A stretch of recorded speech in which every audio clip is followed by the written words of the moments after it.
My name is Sweet Corey-Bey. I use the pronouns they, them, and theirs. I rep Prince George's County, that's gorgeous Prince George's County. Put some respect on it. I'm 26 years old, a musician, I'm a bass player, I'm a community organizer, I'm a friend, I'm a lover, I'm a homie. Yeah, that's me. Because the score, I'm coming to understand more and more, is part of what makes a film, the experience of a film, what it is. It's like the sound of it. I work with a very specific ethos. The people who are engaged with me are other Black trans creatives. The history that I'm tapped into is the history and stewarding the legacies of Black, queer, and trans artists who have impacted and absolutely shaped every aspect of the game musically. And just maybe there's not necessarily an archive of that. So I am this archive, it's within me. And when people are creating certain types of works and telling certain types of stories, they need sonic support. And for a lot of the people that I align with, I'm tapping those sonics. Let's talk about the Aunties film. How did you end up getting connected with them and then the project altogether? Charlene Griffith Oro and Janine Kayembe Oro, they have a deep relationship with the Aunties, but they really are stewarding that relationship and bringing a lot of other creatives in connection to them through their networks and through telling their story. And those two folks are Philly-rooted folks. I met them virtually. I met Charlene virtually, actually, but I found myself aligning in Philly to visit a dear friend.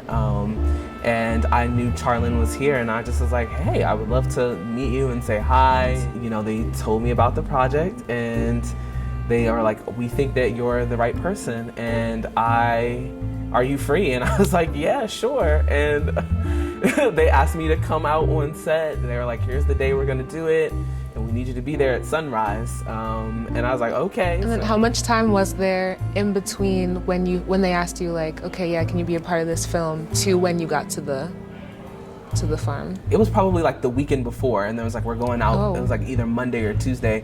Will you be back home? All these things, are you aligned? And I was like, yeah, I just so happened to be free, aligned, available.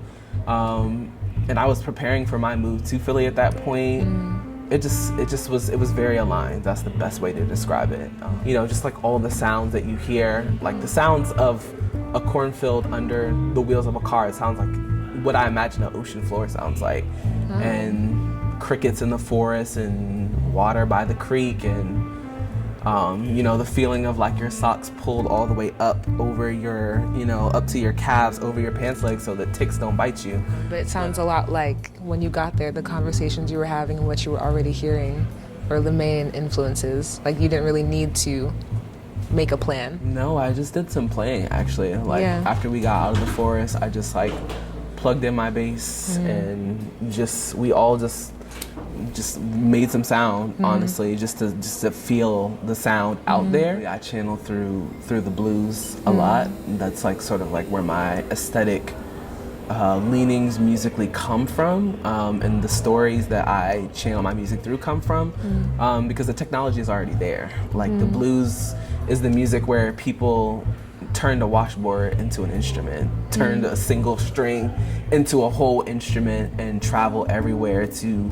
tell stories and to create places for people to be, because they didn't have anything else to make those things happen.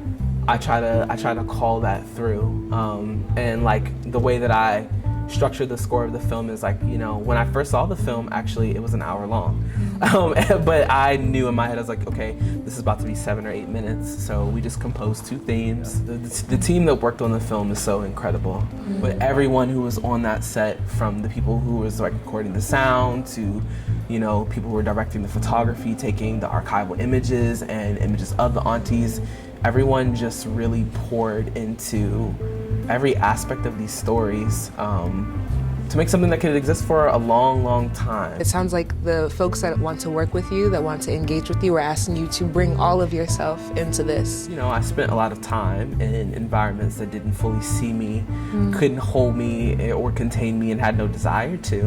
And working in those spaces, I find myself with something that I want to prove, or some distance between me and like actual freedom and feeling like floating in my expression and I feel weighed down. It's been a blessing to have invitations presently to like deepen my relationship to land, especially too because agriculture is in my blood as well. Like my ancestors were farmers. They raised peanuts in Virginia. My father's family is actually also from Maryland. Like they're from Bear Hill, Maryland, and they also, they were farmers. Some of them were indigenous. Many histories.